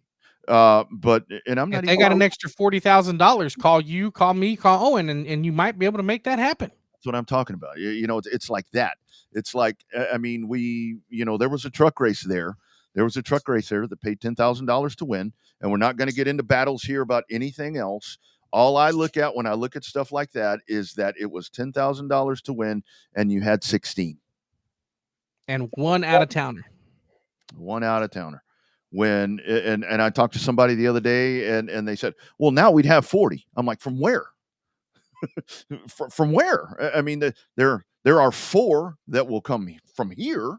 Pensacola's got a few. Mobile has a few. The ones that race at Cordele, it's not the same thing. The Florida ones are not the same. Or the Florida Pro Trucks, it's not the same. So, we all have ideas. I mean, that's what we're here for. I mean, if it was, if it came down to just something as simple as just turning the lights on and telling them to come race, that's basically what the simplicity of it. The problem is it's not a Field of Dreams issue now. They wanted more dates, they got more dates, and you got less cars. It's an unbelievably screwed up equation, and you scratch your head on how the hell it happened. But racers are their own worst enemy. I mean, they wanted more dates, we got more dates, and then boom, none of them are showing up. Now, credit to the guys that are. I think that goes to the credibility of a promoter like Owen. You're not penalizing the guys that are showing up. That's why you still pay the full purse, right? Because those guys are showing up, and you want to reward and thank the people that actually show up and race on that weekly basis when the track is open. So, some of these other guys, it's like, step up and show out. Now's the time to do it because plans are being made for 2025, whether people know it or not. And that, you're midway through the series, midway through the season, plans are being made for 2025, and you never know which direction stuff's going to go. Mm-hmm. Absolutely. All right, dude. Here we go. So the talk of the talk of not just the town. I mean, the talk of I guess a lot of racing circles, a lot of even outside of hell. We talked about it on Texas Sports Unfiltered this morning about the fight last night. Pat McAfee had it on. Oh Lord, damn! Look at that. Hey, great. I mean, good. Let's get in front of people. I did think that it was, and again, Eddie Gossage. We lost Eddie Gossage. Man, that was kind of a Bummer. I hadn't even seen that. And Dawn was actually the one that reached out to me, and she's like, "Hey, did you hear about this?" And I was like, "No, I hadn't heard about that." Obviously, there was some health issues there that compounded and actually came reemerged. And again, I mean, what a mind, and I had to go back and Eddie Gossage told this show this. Well, the nature of social media is to try and come up with a line of the day. Try and come up with the funny, quick-witted line of the day for the internet. And, the problem with the internet is not enough people have been hit in the mouth after saying the things they say. So, you read things on the internet, and they would never say that to your face. That was internet. That's a keyboard. It's a keyboard warrior thing, yeah. So did you find that as all of that was going on last night? Did you find it ironic that happens? That happens at the All-Star race. That happens with fireworks and all of this stuff going off. You had to know that Eddie Gossage was up there pulling some strings, because if he was still with us, he would come back to racing if he was still with us to be a part of the 600. I think that's where he started. Well, I'm telling you, the good news is the promoter Worldwide Technology Raceway was on it, just like a Eddie Gossage move. He tweeted about it. He said he retweeted the Fox Sports feed that showed the fight and said, "Hey, fellas, let's see if you got your differences worked out by the time you come up here in June." I think that's the next race after the 600 is Worldwide Technology Raceway. So he was jumping right on it. I mean, I think that's good. You don't see enough of that. Eddie Gossage was ahead of his time. Remember the young gun things we talked about? Young guns and the veterans. The problem is none of the young guns on his poster had won a damn race at that point. Yeah. And it was like he's still promoting young gun versus the old grizzly veterans. I mean, he was before his time, giving out boxing gloves and stuff. I mean, hell, he did pig races inside the pits there in the Xfinity garage before the start of the Cup race one time. Yeah. I'll tell you, man, of course, he comes from the Humpy Wheeler. We talk about coaching trees in sports. I mean, you fall from that promoter tree off of Humpy, and you're going to be one of those dudes that do the things that he did at TMS. So before we show the clip, and again, like Bobby's talking about right there, so especially with the YouTube, I can't be just rolling clips and all this stuff like I used to do, in the past, where I'm just like totally bootlegging things. I have to be a little bit smarter with that and ask permissions. And if I don't get them, I have like this long to be able to show stuff. So let's talk about the move. That was very early on in the race. I get that argument. I totally get that argument. But I think that, especially the way that race ended up, I mean, track position was going to be super important. And I mean, Kyle Busch, as well as anyone, should know, especially when you get a dirt guy like Ricky Steinhaus. Remember Ricky Steinhaus? Mm. You get that. He is going to stick that car in the middle. That thing was wide. Any driver would have done that. Anybody at the same position done the exact same thing. If there's a hole and you got momentum in this car, boom, you're going to feel it. You're going to fill it up, and you're going to fill it up fast. That's what happened. I don't think he did anything wrong. Yeah, no, not at all. Not at all. Everything that I've seen every different angle of the pass. He didn't hit him. Kyle went up the track. He's gradually going up the track. The grip wasn't there at that point. When you're that high, he hit the fence. I mean, he hit the fence. I don't think Ricky Stenhouse did anything. No, let me take that back. I know Ricky Stenhouse didn't do anything wrong. I wasn't in Kyle's car. I wasn't in Ricky's car. But shit, somebody show me something to tell me that he did something wrong. Yeah, I think it's crazy. I just think it's crazy the fact that I love the line that said, "I suck just like you do now." That was great. That was, I mean, I'd have been pissed off and swinging arms too. Yeah. And here, so this was the best version that I could get in the fashion in the small amount of time that we can show. Of clean, so I knew that was coming. I was trying to maintain that clean air. If I lost the clean air, we wouldn't have won the race. So we maintained it all day, and man, feels good, feels great. Congratulations, Joey Logano fired up, and we've got a fight going on right now between Kyle Busch and Ricky Stenhouse Jr. So you had that. So just kind of he hit him. He knocked the hell out of him, straight in the face. Yeah, here we go. Of clean, so I knew that was coming. Like I said, the best part was get my dad. That was the old guy trying to whoop Kyle Busch's ass.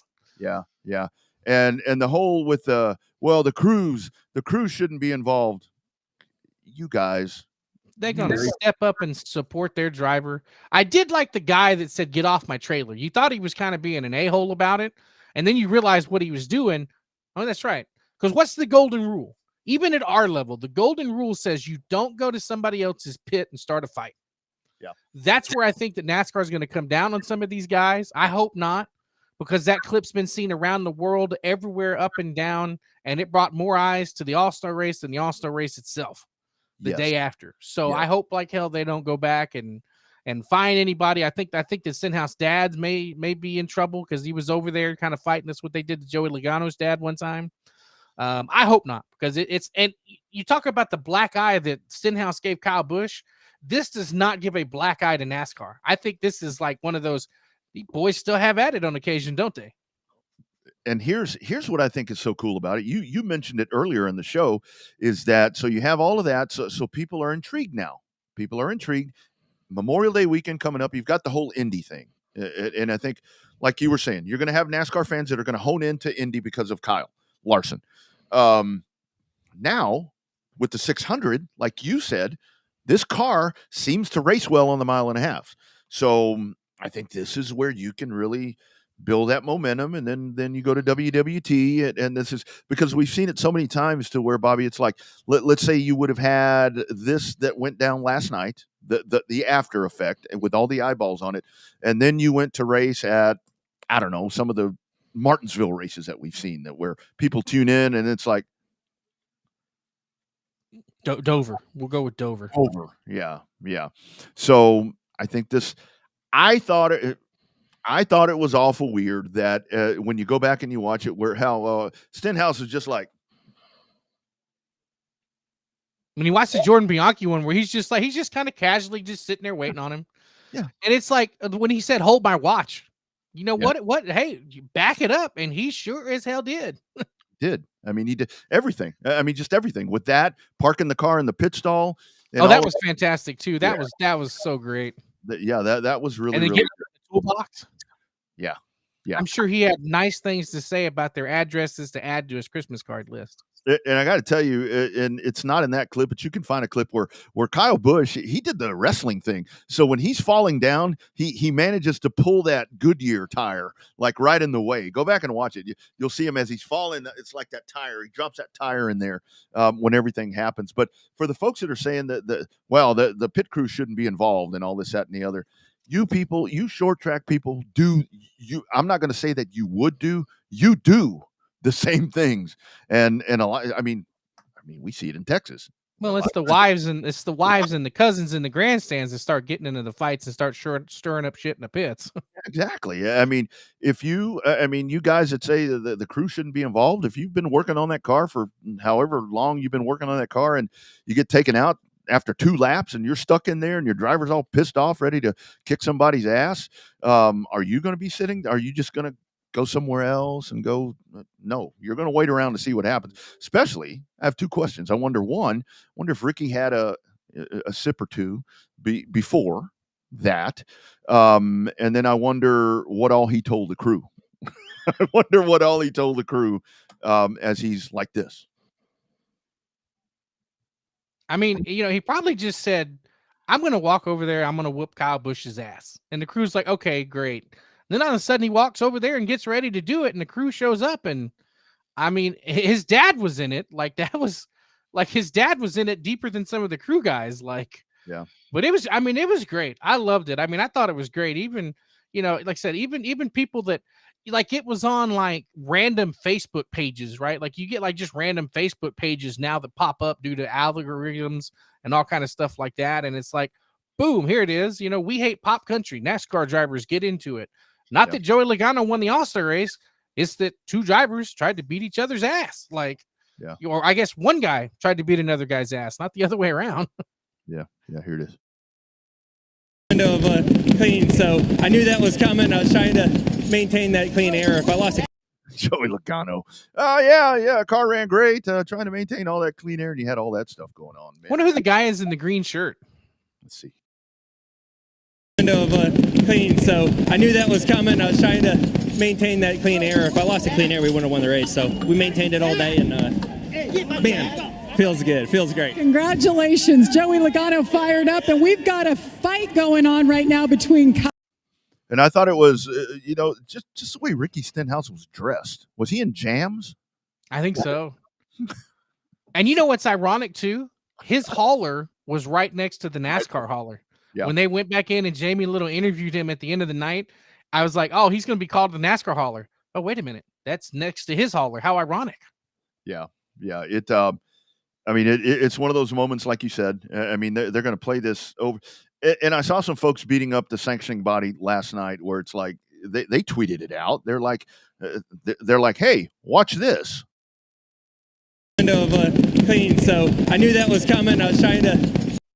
And they're like, what's NASCAR doing promoting that? It's no different when you see a bad wreck. As long as nobody dies or gets hurt, you're going to see that wreck in promo footage. It's like the same where it's like, why is NASCAR, if they outlawed the Melon Man move, why are they promoting it? I mean, why do we do this? You want people to watch, right? That's right. You want eyeballs on, actually not even television. You want eyeballs on screens. However you get to watch it, however you consume it, they want eyeballs on screens. That's it. They don't give a damn if it's a high def TV, low def TV, smart TV, dumb TV, phone or tablet. They want eyeballs on screen just like every other sports entity does. Mm-hmm. Which, by the way, you know what's on my studio TV? The WNBA. So boom, there you go. I mean, that promotion, all of that stuff, it really works. And I've actually been paying attention to this, kind of looking up every now and then. 10.9 seconds ago, you got a game going into overtime with Caitlin Clark. So boom, all of that stuff really does. But that's why you're watching it, because of Caitlin Clark. You wouldn't watch it without her being in there, or you wouldn't know. You wouldn't have as much industry. What's the word I'm looking for? Industry interest. Yeah. Without knowing her name, and it gives you a reason to watch. That's exactly right. And that's exactly what's going to happen here, where folks are going to tune in. Maybe they're not going to watch the 500, but they're going to tune in to see what happens right there. Underlying thing here to kind of bookend this whole thing, Bobby, is, to me, I think a lot of this was just the actions on the track, not so much the other. We heard some kind of verbiage right there at the end of this. Kyle Busch is a very frustrated race car driver right now. He, like he said, he's tired of getting run over. I mean, I heard that in his interview and so forth and all of that. And he just took it out on Ricky Stenhouse. I think if you were a close friend or confidant of Kyle Busch, he knows that Ricky didn't hit him. But it was just one of those things where, hey, I love Brad Daugherty, Tad Schechter, all of those folks. But as Larson, as Busch is pushing up the racetrack like a dump truck and sees that Kroger one car, one team car, it's not a team, it's just a sole car passing him on the inside. That straw that broke the camel's back. He's pissed. They're running like crap, and he's just not a happy race car driver right now. Actually, they're running like RCR. They're not running like Kyle Busch. Exactly. That's the problem. Exactly. It's running like the other car does. It's running like Ace. And it's, that whole thing last year. I mean, all of that momentum, everything that came in when he's winning races and all that, they gravitated back to the way that they have been running. and they're getting whooped week after week after week. And this is where, to me, after watching all of that yesterday or last night and taking everything in and just writing shit down and going back to all of this, this for Kyle Busch, because he really is. I mean, say what you want about him. He truly is one of the most talented guys that we have ever seen strap into one of these things and do what they do. The fact that the way it ended at JGR, man, that right there, that one kind of hit me, and it's like, God, what's happened to this guy? Sums it up, doesn't it? Sums it up. Yep, it really does. It really does. So, but best punch since Noah, and they still show the Noah Gragson into. Was it Ross Chastain or was it the Noah Gragson going after Little Gibbs? Well, the Chastain hit him right in the mouth like that one was right there, and that's the other part of this. And you know it's funny because like with Kyle Busch, it's like Kyle Busch kind of the black hat is Denny Hamlin. Did you see that arrogant move, picking his nose and flicking it at the fans? Come on, man. Yeah. What is it you always try to say? Be better. Yeah. That was, and the funny thing took some booze away from Joey Logano. Yeah. I thought it was kind of funny when they went to Denny as all that stuff is going on. You know, Denny was laughing. He's like, "Oh, yeah, there you go." But it is kind of weird because I thought that Kyle Busch, to me, Kyle Busch is not really the bad guy anymore because he's not that he's not relevant, but he's not winning races and he's not. I wonder what changes here. I mean, because I actually thought Kyle Busch had gotten somewhat popular here in the recent past, but he's not number winning. one selling diecast of 2023. No, yeah, because we're in 2024. Sorry, quick math, not my best subject. He was the number one selling driver diecast of 2023, behind all the special NASCAR 75th anniversary diecast. Yeah, I bought one of those net spin. They only ran one race with net spin. That was at COTA. I bought one of those net spin cars, 124 scale, because it looked real good. So yeah. I added to that percentage of sales. Yeah. So I don't know. We'll see what happens. But the words "I suck as bad as you," that pretty clear right there on what the underlying is. Them be fighting words, clearly. Yeah. I mean, say what you want to say about Ricky Stenhouse Jr. That guy can race. That guy's a racer. And obviously he had a cause. He was there to do one thing and he did it. And it'd be one thing if he hit him from behind and, you know, all these different things that we see where, you know, guys are walking away and then you take that last shove at him or whatever. He didn't, I'll say he cold cocked him, but he cold cocked him while he was looking right at him. That's right. No helmets involved on this one. Just a good old fashioned Mississippi boy trying to stomp a Vegas boy's ass. And I heard some folks saying that when Kyle Busch was fighting back, it's like, look at those wussy punches. I'm like, well, if somebody bopped you upside the head, you wouldn't swing very well either. I mean, I don't know how good of a fighter Kyle Busch is. I would assume he's not, you know, Jake Paul or Mike Tyson. But yeah, if somebody hits you, your equilibrium's off, you're not going to be swinging very well. Yeah. It is funny. It's great. I enjoyed it. I mean, the fight just capped off what should have been a better all-star race, but you know, I mean, that's short track Saturday night or short track Sunday nights now. That's what it's all about. That is what it's all about. All right. Before we wrap this thing up, so coming back home here, kind of what's on the horizon here. I talked about the 2-day show at the Race Ranch. Also, the All-Star Shootout Tour, like I talked about, that is moved. You've got Southern Oklahoma on Friday, KRP on Saturday, and then it'll wrap up Sunday at Heart of Texas Speedway. So that's kind of how that's shifted, weather related. Of course, Bobby, we can't go without talking about the Triple Crown Throwdown. That's coming up, and that's $1,000 a night to win right there in those events. Yeah, that's gonna be fun up there. Was that Rocket, right? You got Seguin, Arklatex, and Boot Hill are the three in that one. So, and that's boom, boom, boom. So I tell you, man, and that's where we talk about, like we're talking about with asphalt, where guys aren't showing up, man. Each and every time I go to a dirt track, but they're able to do those kind of events, you know, to where it's like, and the weird thing about it is because it's like $1,000 to win. I mean, that's a great payday. If somebody came and gave me $1,000, I would take it. But these guys travel for that. To where it's like an asphalt race, you can say $1,000 to win, and you'll blow that in one practice session on tires. Yeah, exactly. And those tire bills keep going up. So that's where That's where it's hard, and that's where all the momentum is with dirt. And like Chris was talking about, that's why I thought that was such a great point that he made. That it was a great business decision to take that on. And like we said, it's a pyramid thing.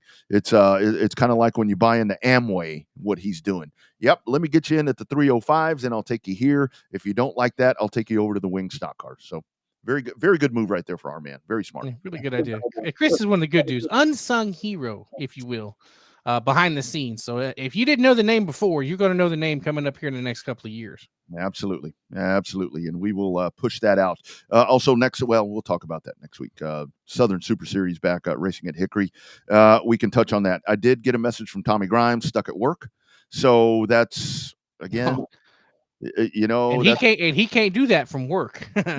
No, not the line of work that he's in. yeah.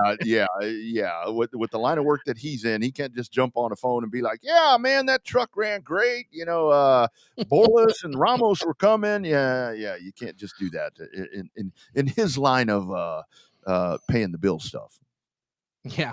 We won't say what it is. You got to ask him. But in his line of work, you can't just pop on a phone. Yeah, no doubt about it. All right, friends, don't forget, here is your spot to go for your Revved Up merchandise, courtesy of our friends at On Demand Shirts. You can dive on there, caps, T-shirts. You can get hoodies and all that, or you ain't going to need a hoodie for a while, unless you wear that thing in the morning or you wear it to sweat on purpose. That's probably going to be the only reason you need one of those. But these T-shirts, you can get these and caps and so forth. Here is the Revved Up Sports Show website, revvedupsportshow.com. That will also take you up at the top. You can find the merchandise store there as well. So your one-stop shop for all of that good stuff there. Big shows coming up, Monaco, Indy, and, of course, the Coke 600. Bobby, your weekend, my man. What you got coming up besides learning that dog how to get along with the cat and the other dog? I don't know, dude. It's still up in the air. There's a little bit of camping possibilities popping up. There's a little bit of Sunday is set. I'm going to be, regardless of where I'm at, if I'm camping or anything else, I'll be parked in front of that TV from 6 a.m. to 12 o'clock at night. Mm-hmm. I may even kind of peek in and watch a little bit of the racing action there from the race ranch, watch you and the gang over there at the race ranch. So still to be determined. I may come down to the race ranch, but I don't know. The hotels are kind of expensive down there this weekend because it's Memorial Day. So I don't know. I'll try to get to a track or, stream it if I can. So, yeah, no doubt about it. Hey, Miss Martha checking in. I had never met Miss Martha in person. Got to meet those great folks there at the race ranch in the Turn 5 bar. So, well, I was the one having a cool water break there. So they were just passing through. So got to talk to them their first time there at the race ranch. And diehard Texana fans. Diehard Texana fans, man. That is what Texana is all about right there, is those folks right there, because they love that racetrack. And then speaking of Texana, unlike I said the other day, the next race at Texana is going to be next Friday night, the 31st, and I believe we have the Texas Dirt Trucks running with us too. Nice. And that I knew that NASCAR race had some eyeballs last night because Zach Clark messaged me and he was like, "Hey, race kind of sucked, but there you go." There you go. Thanks for checking in, Zach. Yes, and again, that dirt truck race, Tommy Grimes and Mr. Borlas right there, and Ramos put on one hell of a show. It was a 9 or 10 truck field, but some of the best racing you're going to find. So our friends at Race On, go back and check that, and you can relive all of that action. All right, Bobby, man, I hope I'll talk to you offline about that. But anyway, hope the rest of the week is good for you. Have fun with those pups, man. It's odd when the new dog is about 3 times the size of the other dog. Everybody sees the little dog. But luckily, I only saw the big dog kind of peek in the studio just once tonight. So yeah, I got a couple of texts about that little dog back there. I'm like, I can't quite see what's going on, but I try to cover him up, but sometimes I'm just too late. Look, y'all, look here. Here's the deal. If I could do that, I probably would. So don't be casting shade. Don't be casting shade at the dog. Don't be casting shade at the dog. Those things happen. All right, dude. Have a great. This show's gone to the dogs once again this week. We'll leave it at that. This show's not worth any balls anymore. All right, we're gonna get out of here. We'll do it again next Monday. #Real Race Talk. We are doing this from Texas. Thank you all for being a part of the show. Thank you, Chris Walters, and we'll be keeping in touch with everything happening right there. Y'all have a great week, and we will see you next Monday right here on the Revved Up Sports Show. This is the Revved Up Livecast.